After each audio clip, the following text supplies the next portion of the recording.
1 aos Coríntios, capítulo 16, a partir do verso 10. 1 aos Coríntios 16, do verso 10 ao verso 24. Nós estamos continuando a nossa série de estudos na Epístola aos Coríntios e nós estamos chegando no final, né? Nós estamos finalizando a nossa série de estudos. Esse é o nosso último estudo, né? Essa é a nossa última pregação aqui na Epístola aos Coríntios. Nós vemos aqui as últimas instruções de Paulo. Paulo vai dar suas instruções finais à igreja. Nós já vemos que Paulo já ensinou tanto, né, a igreja é uma igreja problemática, uma igreja que era, apesar de ser rica em dons, era uma igreja que era pequena espiritualmente, era uma igreja que era de crianças espirituais. E Paulo trabalha muito, né, com essa igreja para que ela possa voltar àquilo que agrada a Deus. Nós vamos orar e pedir ao Senhor que nos ilumina e logo em seguida nós estaremos dando continuidade com o nosso estudo.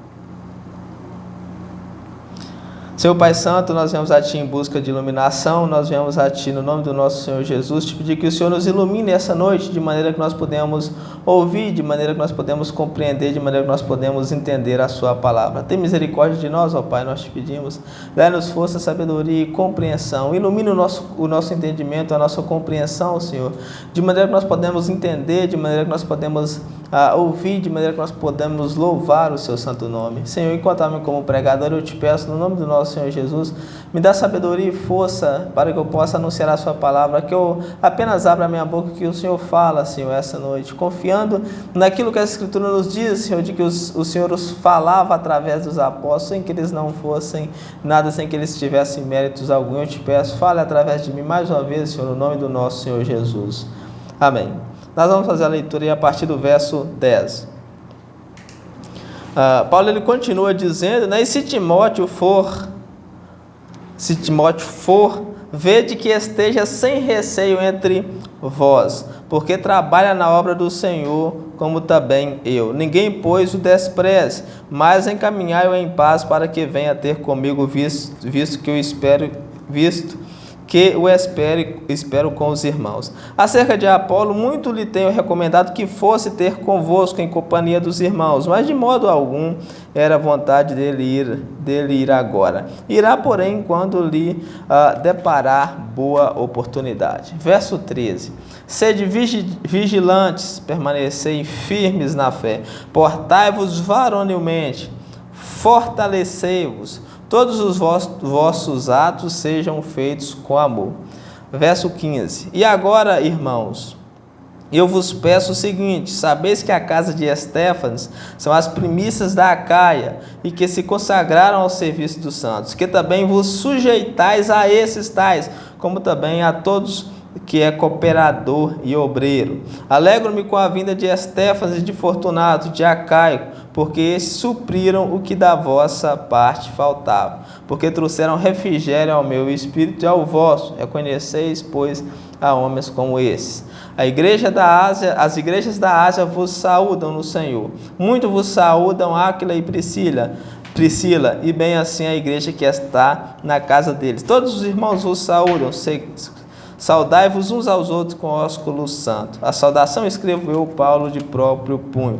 Se alguém não ama o Senhor, seja anátema, maranata. A graça do Senhor Jesus seja convosco. O meu amor seja com todos vós em Cristo Jesus. Então aqui nós vemos as últimas instruções de Paulo. Paulo vai dar suas últimas instruções aí à igreja de Coríntios. Paulo fala pela última vez, né? Pelo menos aqui na carta, Paulo fala à igreja de Coríntios. Então esse aqui basicamente é o nosso último estudo, né? O último conteúdo nessa epístola, onde que nós veremos essas instruções e tiraremos algumas lições para as nossas vidas aqui nessa epístola. Depois de tratar de vários problemas, de vários assuntos, depois de nos ensinar várias lições nessa epístola, Paulo encaminha aqui para o final. Nós aprendemos muito com essa epístola. Nós aprendemos principalmente, né, eu destaquei aqui duas coisas muito importantes que nós devemos tomar, né, como fundamentos principais para as nossas vidas, que é a santificação e o amor. São duas coisas principais. Nós vemos que isso aqui estava faltando, né, nessa epístola que Paulo trata. Paulo trata aqui, e nesse trato que Paulo trata, aqui nós vemos que estava faltando essas duas coisas. A igreja, ela estava uma igreja que estava grande declínio moral, né? Eles estavam até cometendo a prostituição. Nós vimos isso aí no capítulo 4 ou 5, não me engano. E é uma igreja que faltava, né, amor. Nós vemos isso no trato da ceia, da festa. A festa do amor faltava o mais importante.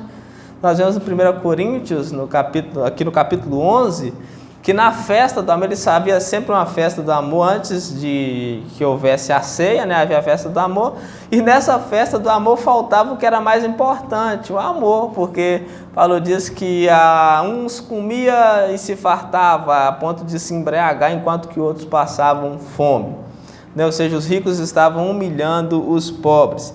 Então, esses dois pontos, essas duas coisas importantes nós devemos tomar para a nossa vida. Por quê? Porque se nós não atentarmos para a santidade, para o amor, a igreja pode cair em um grande declínio moral e espiritual, como a igreja de Coríntios estava. Então, santificação e o amor é o que nós devemos ter para com todos. Então, vamos aqui ao texto. Hoje nós veremos aí as últimas instruções de Paulo. Do verso 10 ao verso 12, Paulo ele vai dar instruções à igreja acerca de Timóteo e Apolo, que eram dois cooperadores de Paulo que nós conhecemos muito bem, Timóteo e Apolo. Nos versos 10 e 11, Paulo chama a igreja, que é importante notar, Paulo chama a igreja a não desprezar Timóteo. Paulo chama a atenção da igreja para que a igreja não desprezasse Timóteo quando ele fosse ter com eles, mas que o encaminhasse até ele. Aqui nós vemos algo muito interessante. Vamos fazer a leitura do verso aí. E se Timóteo aqui está falando da ida de Timóteo para a igreja. Se Timóteo for ter convosco, se Timóteo for a igreja ter convosco, vede que esteja sem receio entre vós, porque trabalha na obra do Senhor, como também eu. Ninguém, pois, o despreze, mas encaminhai-o em paz para que venha ter comigo, visto que eu espero com os irmãos. Então, Paulo chama a atenção da igreja para não desprezar Timóteo. A igreja poderia, na hora que Timóteo chegasse, olhasse para Timóteo e dissesse assim, mas ele é muito jovem, né, para ser um pregador. Ele é muito jovem para pregar a palavra, aliás, ele é doente, ele tem várias enfermidades, ou a igreja podia encontrar inúmeros problemas em Timóteo e desprezá-lo, não aceitá-lo, não aceitar. A igreja poderia julgar Timóteo por várias outras coisas, e desprezá-lo. E não é assim que muitas vezes acontece. As pessoas olham, né, para uma pessoa e julgam aquela pessoa de todas as maneiras e muitas vezes desprezam aquela pessoa. Então, a preocupação de Paulo era essa: não despreze Timóteo, porque Timóteo, ele trabalha na obra do Senhor, como também eu. Né? Tem um perigo das pessoas desprezarem as outras por qualquer motivo.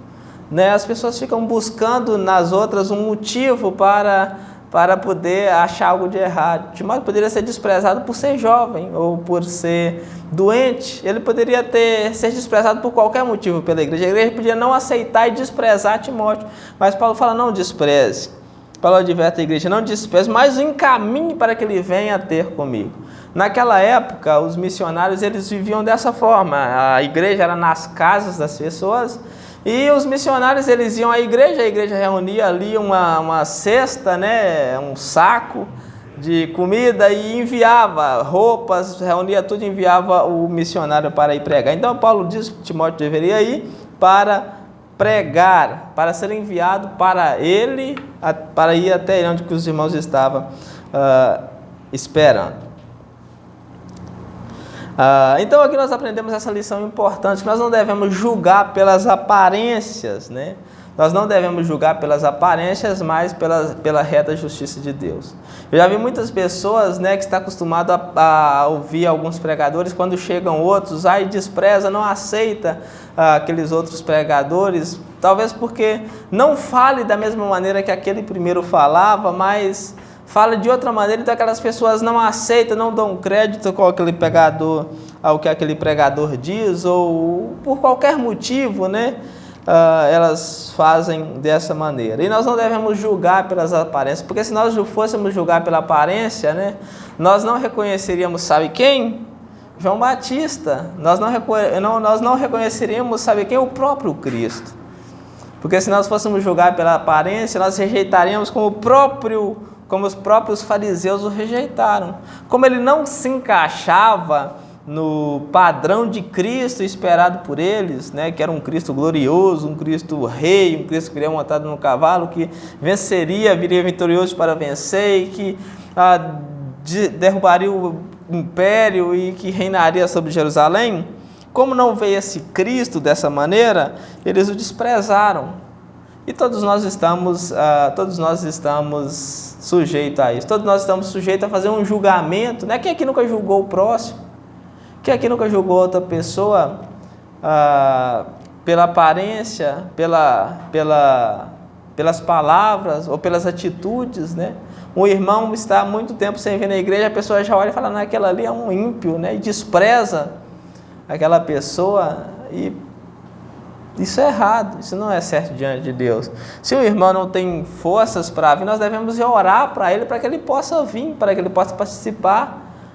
Mas as pessoas têm essa questão de julgar e desprezar. No verso 12, Paulo ele vai dizer acerca de Apolo. Vai dizer acerca de Apolo. Paulo ele diz porque Apolo ainda não tinha ido visitar os irmãos. Ele diz assim, acerca do irmão Apolo, muito tenho-lhe recomendado que fosse ter convosco, em companhia dos irmãos, mas de modo algum era vontade dele ir agora. Irá, porém, quando se lhe deparar por oportunidade. Então Paulo havia recomendado muito que Apolo fosse ter a igreja. Era sempre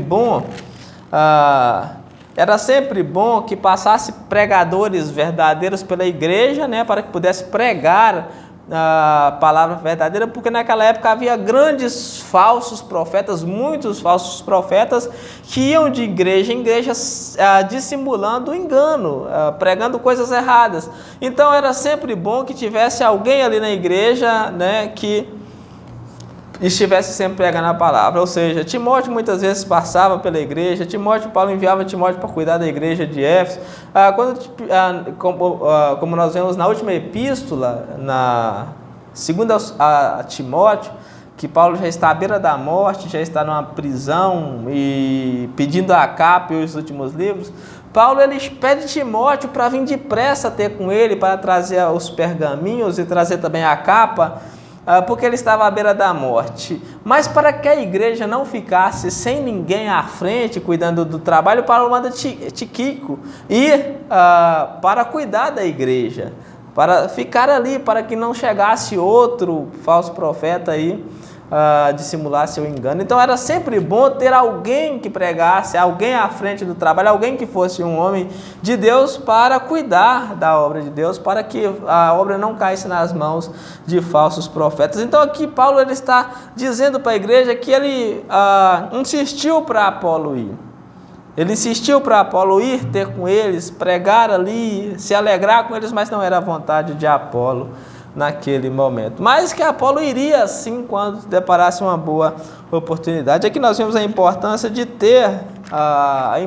sempre ter alguém que prega a palavra verdadeira à frente da obra, alguém que está sempre empenhado com a obra. Muitas vezes a palavra de Deus pode não agradar a maior parte das pessoas. Muitas das vezes a palavra de Deus não agrada muitas pessoas, mas a palavra de Deus agrada todos aqueles que são cristãos verdadeiros. Todos aqueles que são cristãos verdadeiros, eles se agradam da palavra de Deus. Todos aqueles que amam o Senhor, esses se agradam da sua palavra, esses não escolhem outra coisa além da sua palavra. Muitas vezes as pessoas elas preferem, né, ouvir, como Paulo diz, as fábulas, coisas para agradar, mensagens de autoajuda, mas o que Paulo está sempre dizendo, o que Paulo está sempre enfatizando a importância de ter a palavra sempre à frente do trabalho. Muitos não aceitaram a palavra, muitos rejeitaram a palavra, porém ela deve estar sempre à frente. Nos versos 13 e 14, Paulo ele vai dar as últimas exortações. Ele vai dar as últimas exortações à igreja. Aqui Paulo destaca pelo menos 5. Paulo vai destacar 5 fundamentais orientações. Paulo vai dar 5 orientações, pelo menos 5 orientações aí à igreja de Coríntios. Ele diz aí no verso 3, sejam vigilantes. É a primeira orientação que Paulo dá, é a primeira exortação. Paulo vai exortar a igreja a ser vigilante. O que é ser vigilante? É estar sempre atento, é estar sempre de olho, é estar sempre antenado, como nós temos no popular hoje, né? Estar sempre antenado. Porque muitas pessoas, muitas vezes, não vigiam, elas não estão atentas, elas não vigiam a língua, né? Nós vemos muitas pessoas crentes que não ficam vigilantes, elas soltam muitos palavrões, falam o que não deve, falam fofoca, fala isso, fala aquilo. Muitas pessoas que andam por caminho, que tratam pessoas de forma errada, pessoas que não estão vigiando. E nós vemos que o próprio Senhor Jesus, quando ele está no jardim orando, ele chama a atenção dos seus discípulos para vigiarem. Então, estar sempre vigilante é essencial para a vida do cristão, né? É essencial. Por que eu devo vigiar? Para que eu não venha cair em tentação. Orai e vigiai para que não entreis em tentação. O espírito está pronto, mas a carne para nada presta, não presta para nada, diz o Senhor Jesus. Então nós devemos orar e vigiar, estar atento. Vigiar o que falo, vigiar o que digo, vigiar as minhas atitudes, vigiar os meus atos, vigiar os meus caminhos. Amém? A segunda orientação que Paulo dá aí, ainda no verso 13, é para que os irmãos permaneceis firmes na fé, para que eles permanecessem firmes na fé. Verso 3, sede vigilantes e permaneceis firmes na fé. Aqui o que Paulo está chamando é para que eles permanecessem firmes naquilo que eles acreditavam. Não se movessem nem para a direita nem para a esquerda, permanecessem firmes na fé, permanecessem firmes crentes no Senhor Jesus. A terceira orientação que Paulo dá aí é que eles se portassem varonilmente. Está aí no verso 13, ainda no verso 13, portai-vos varonilmente. O que é isso? É andar como adultos espirituais. Nós vemos que lá atrás Paulo diz que a igreja era criança espiritual. Aqui Paulo chama a igreja a andar como adultos. Aqui nós vemos o nível mais alto que Deus quer do ser humano. É a varonilidade, é o nível mais alto que um cristão pode chegar. É a semelhança de Jesus Cristo. É chegar à estatura espiritual de Cristo. É o nível mais alto que um ser humano pode chegar. E é o que Deus quer, que nós nos portamos varonilmente. Que nós não sejamos meninos levados por todo o vento de doutrina, que nós não sejamos crianças, mas que nós sejamos adultos espirituais. Então Paulo cobra isso da igreja: portai-vos varonilmente. Ande, viva como adultos espirituais, não vivam a vida de crianças, mas a vida de adulto. Não sejam meninos nas coisas de Deus, sejam adultos, levam as coisas de Deus a sério. Lutem, batalhem, briguem, lutem pelas coisas de Deus e não desista jamais. Ele diz aí no verso 14, fortalecei-vos. Né? Todo cristão precisa estar forte nos caminhos de Deus para não sucumbir, fortalecer através da oração, através da palavra, do jejum, dos cultos. São ferramentas que Deus nos dá para que nós ficamos fortes. E para finalizar, no verso 13, agora no verso 14, a última orientação de Paulo, ele deixa um versículo totalmente para isso. Ele diz que todos os atos devem ser feitos com amor. Então, como eu disse no início, né, as duas coisas que para mim são as mais importantes dessa epístola, que é a santificação e o amor. Uma igreja, ela não é uma igreja de Cristo se não tiver amor. O momento de amar é agora. Então Paulo diz que todos os atos sejam feitos com amor, ou seja, tudo que você for fazer tem que ser por amor. Agora o fofoqueiro fofoca por amor, o boca suja, né, fala palavrões por amor, o ignorante xinga por amor, né, o briguento, ele briga por amor. Então Paulo diz aqui que todos os nossos atos devem ser feitos por amor. O adúltero, ele trai a esposa ou o marido por amor. O fornicador ou prostituto, a prostituta, ela tem relações sexuais fora do casamento por amor. O avarento, ele vive uma vida atrás de dinheiro por amor. Então Paulo diz que todos os atos da igreja deveriam ser feitos com amor. É a última orientação de Paulo, a última exortação de Paulo aí no verso 13. Do verso 15 ao verso 18, Paulo ele faz um pedido à igreja. Paulo ele vai fazer um pedido à igreja. Que pedido é esse? Que a igreja se sujeite aos obreiros e à sua liderança.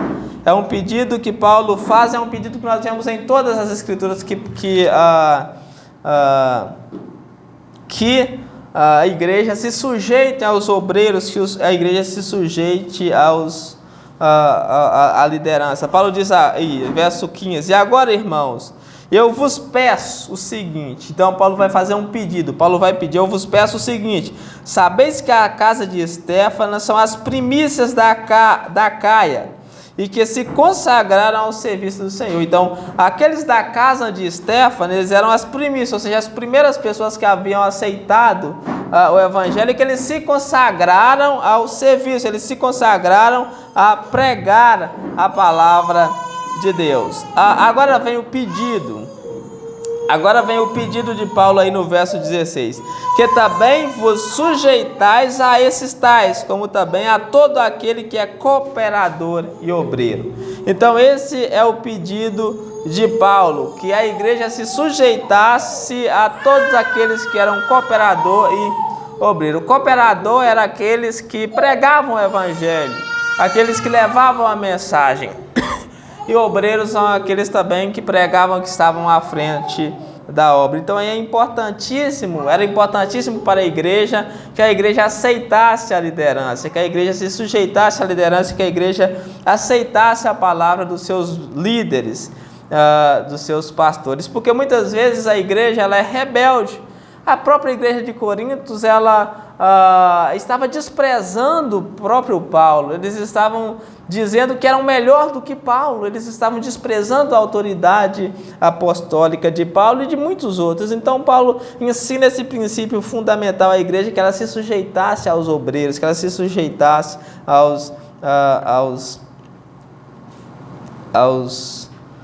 a sua liderança. A igreja ela deve ser submissa aos seus líderes, porque essa é a vontade de Deus. É algo pedido em toda a Bíblia.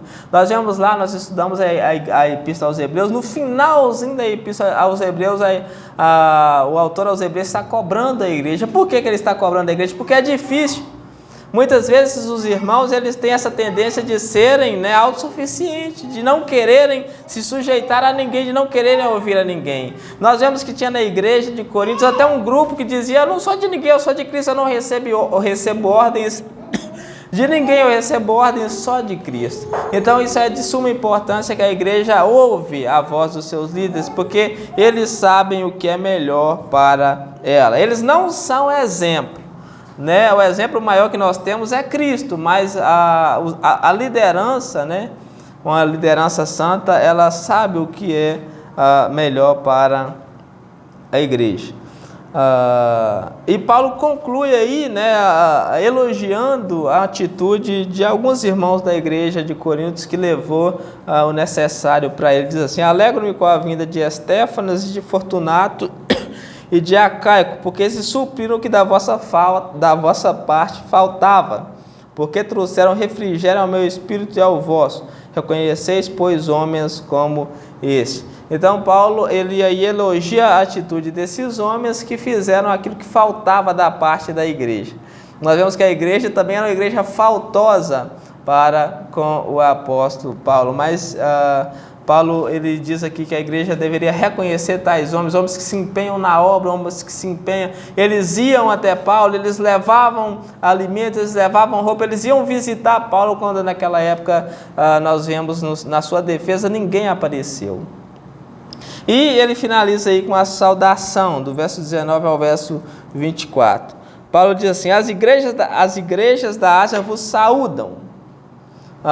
Havia muitas igrejas ali, nós temos relato de algumas nas escrituras, mas havia muitas, e as igrejas estavam saudando a igreja de Corinto. No Senhor, muito vos saúda Áquila e Priscila, e bem a igreja que está na casa deles. Ou seja, a igreja no primeiro século era na casa, de casa em casa, as pessoas se reuniam de casa em casa, não havia templos, não havia igreja, a reunião era de casa em casa. Ele continua: todos os irmãos vos saúdam, saudai-vos uns aos outros com ósculo santo. O ósculo santo naquela época era o beijo no rosto. Hoje em dia, né, o ósculo santo é o aperto de mão, era algo da cultura daquela época, para nós é o aperto de mão. Nós vemos até que Judas, né, para trair o Senhor, foi com um beijo, era a forma que eles cumprimentavam. Judas diz: a quem eu dar o beijo, né, esse prendei.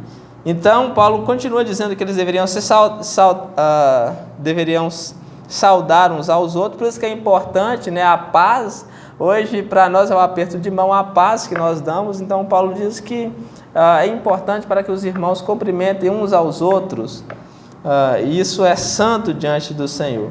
Ele diz que a saudação ele escreveu do próprio punho, ou seja, que era uma forma deles reconhecer a escrita dele, né? Porque havia muitas pessoas que escreviam e poderiam assinar como sendo ele. Paulo diz: não, a minha escrita é essa, a minha leitura, a minha assinatura é essa, eu estou escrevendo de próprio punho. E para finalizar aqui, Paulo diz algo extraordinário. Ele diz, olha, preste bastante atenção porque isso é importante. Ele diz: se alguém não ama o Senhor, que seja anátema. O que é que isso significa? Se alguém não ama o Senhor, que seja maldito. Maldito aquele que não ama o Senhor. Quem é que não ama o Senhor? Quem aqui não ama o Senhor? A questão é: será que eu amo o Senhor de verdade? Porque quem não ama o Senhor deve ser maldito. Ele finaliza com essa palavra muito importante aí, Maranata. Maranata significa vem, Senhor. Ele diz que quem não ama o Senhor deve ser maldito, e Maranata, vem, Senhor Jesus. Ou seja, aqueles que amam a vinda do Senhor. Todo cristão verdadeiro, ele ama a vinda do Senhor. Todo aquele cristão verdadeiro ama a vida do Senhor. Quem não ama a vida do Senhor é porque ama essa terra, é porque ama esse mundo, é porque ama essas coisas. Então, Paulo diz que nós devemos amar a vinda do Senhor. Ele finaliza aí com a saudação final: a graça do Senhor Jesus seja convosco, o meu amor seja com todos vós em Cristo Jesus. Amém? Glória a Deus. E aqui nós finalizamos essa epístola, né, onde nós aprendemos várias coisas.